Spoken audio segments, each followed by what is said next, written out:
Zach Osterman from the Indy Star joining us. Zach, I was just talking about Assembly Hall and how it had long been such a home court advantage, and it had kind of been lost earlier. We played a comment from Geo Baker, said no one fears Indiana, yada, yada, that he made on the Field of 68 podcast. Then, we had Hubert Davis kind of, it's another place, whatever. And maybe it had really gotten to that thinking for those people coming in to play there, where that did not used to be the case. It used to seriously be damn, that's gonna be hard, man. Well, I think it's quickly getting back to that. A win over North Carolina in that environment on national TV goes a long way to help with that. But they need to keep adding to that to maintain that dominance at home. That's an advantage. Yeah, I mean, listen, I don't think I'd heard Assembly Hall quite that sort of feral in at least a few years, and some of that is always going to be the opponent. You're right. That atmosphere is not going to come out if Indiana is playing Virginia Tech in the ACC Big Ten Challenge. And so then these things kind of go hand in hand. Indiana is playing UNC because Indiana is the Big Ten favorite, and UNC is the ACC favorite, and so ESPN wanted to put the two of them together. So you only get UNC because so much is expected of you as a team. And then in getting UNC, you get a lot more sort of fan energy and all that. Listen, that Indiana could beat Rutgers by 50. They're not going to get an atmosphere anywhere near that against, let's say, Nebraska, midweek next week. And, listen, I think when Hubert Davis says it's just another building, I think that's what a coach has to say. Because if a coach says, yeah, this building's terrifying, what are his players going to think? How are they going to treat the arena and the experience? But the two things will always go hand in hand. Indiana's best, Assembly Hall's loudest games that I've covered have always been in Indiana's best seasons that I've covered. 2013 when they won the league, 2016 when they won the league. Obviously Kentucky was way, way up there, both after the shot went in and even before it in many respects. But you've got to have the expectation and the energy within your fan base to get those kinds of atmospheres when you play a UNC or, when you host a number one ranked Michigan on College game day on Saturday night. That was, that might have been the last time I can remember that building quite that way. If it wasn't that, it was certainly at least somewhere in 2016, maybe the Purdue game in 2016.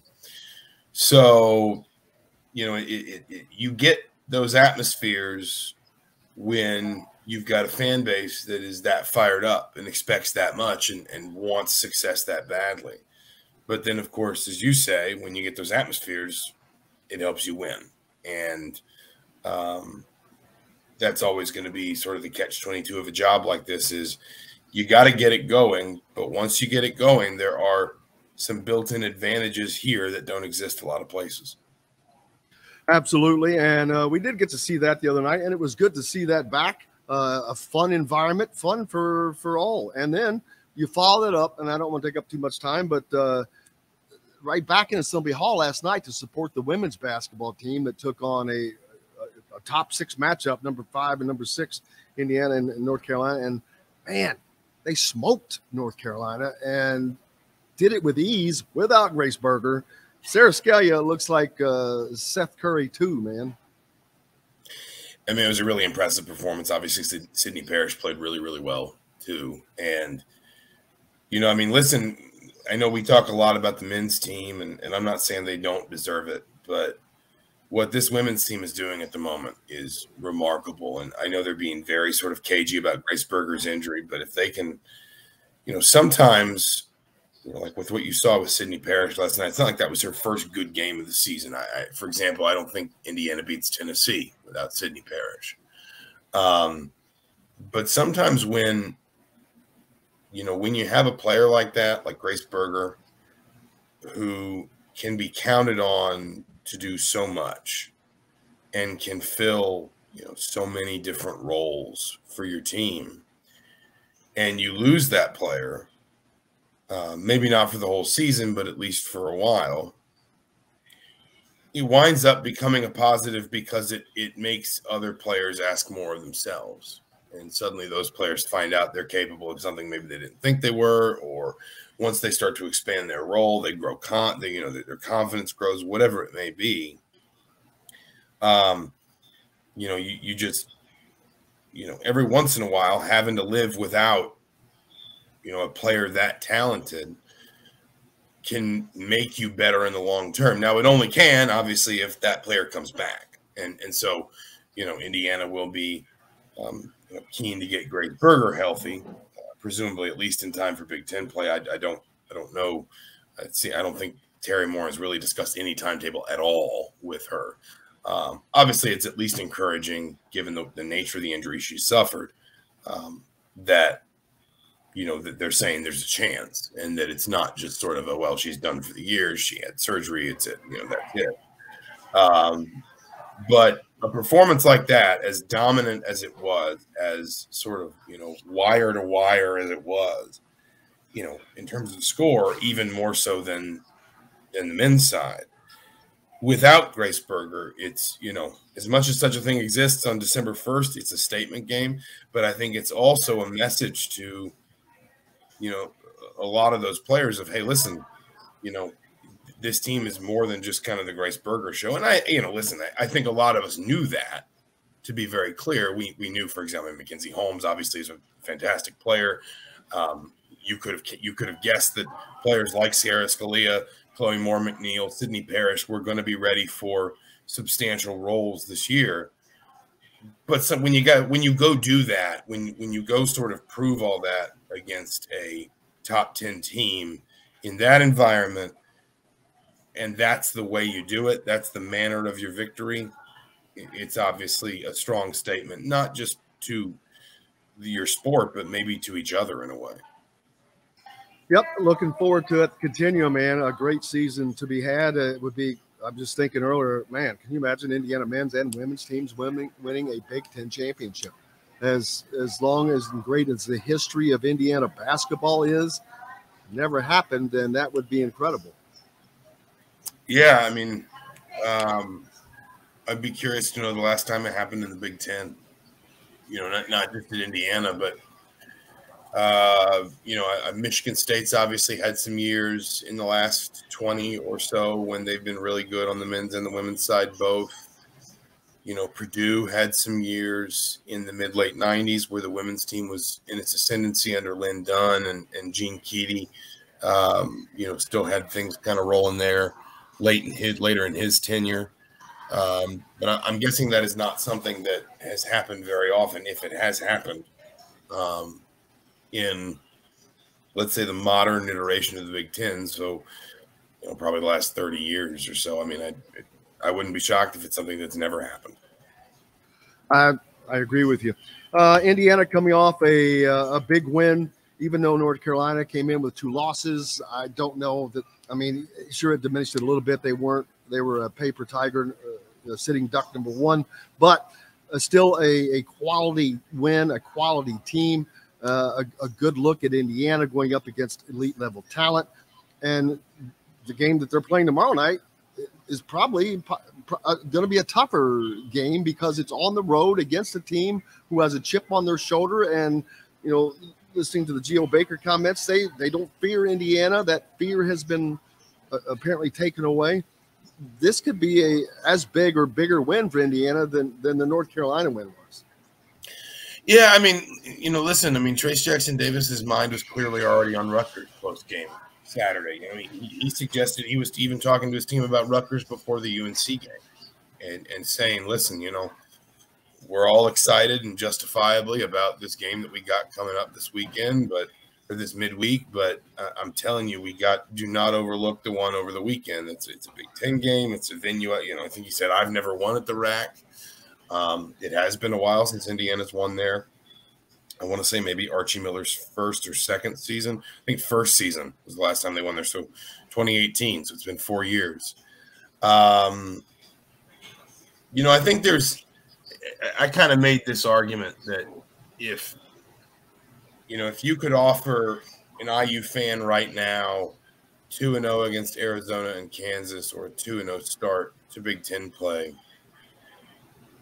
I think if I were in that chair, I think I would take the 2-0 start to league play. And obviously Arizona and Kansas are bigger scalps, and they'd be better for your NCAA tournament resume and so forth. But we've talked so much in the last year and a half, season and a quarter, whatever it's been, about the number of, what's the best way to put this? The number of sort of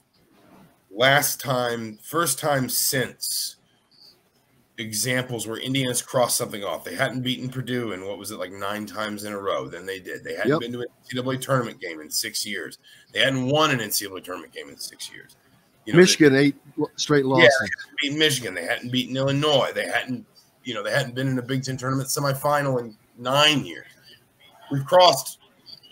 We've watched Indiana cross so many of these things off.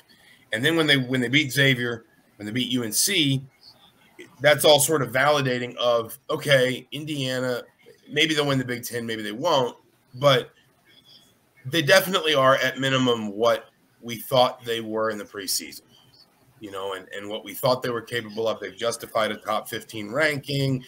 They have every reason, every right to be excited about their future for the rest of the season. The next step is the Big Ten, is proving you can do it consistently.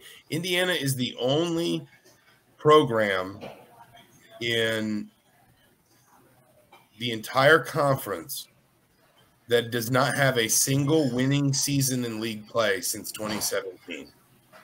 Minnesota's done it. Penn State's done it. Nebraska's done it. Northwestern's done it. Everybody's done it at least once since 2017, except Indiana.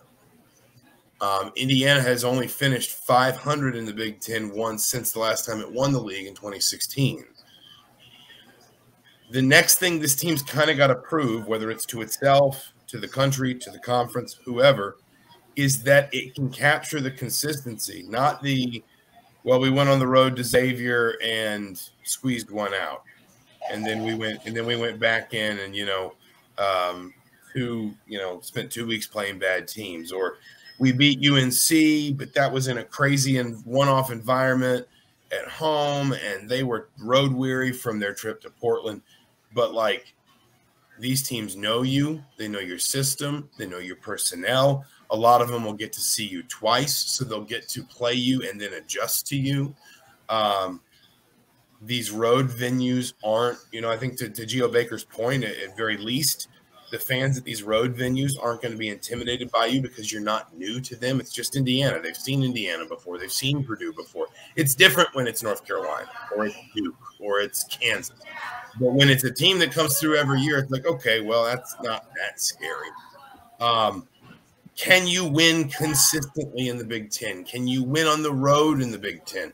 Can you beat a team that you're, in all likelihood, going to be favored to beat in Rutgers, but also a team that's going to be tough?